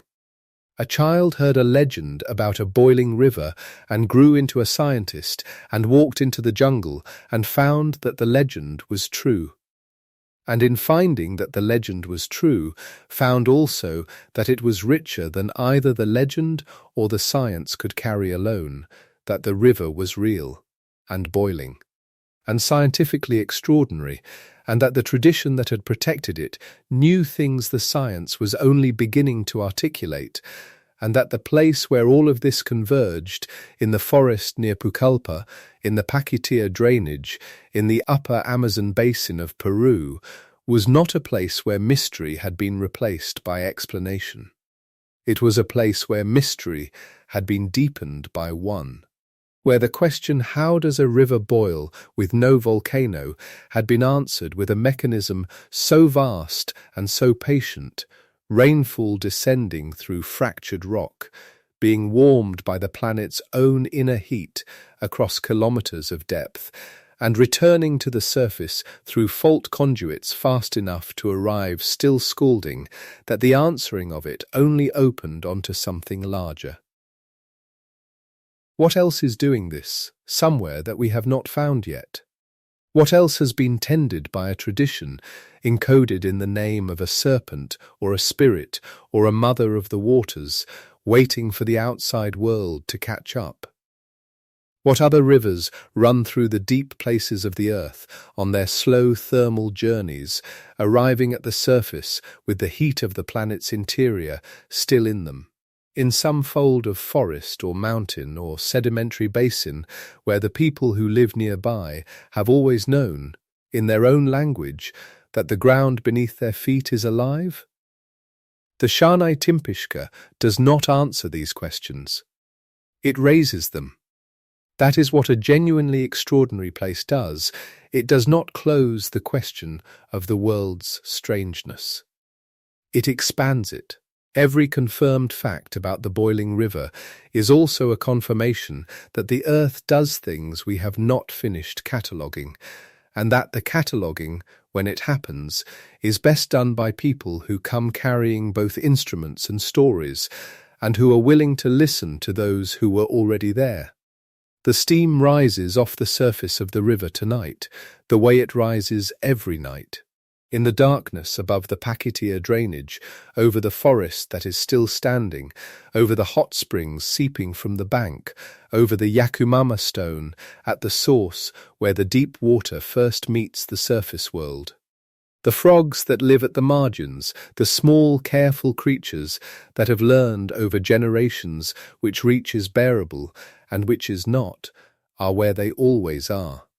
The hot water moving downstream is just water, made of hydrogen and oxygen, the most common thing on the surface of a wet planet, and it carries the heat of the Earth's deep interior in it, the way a letter carries the voice of whoever wrote it.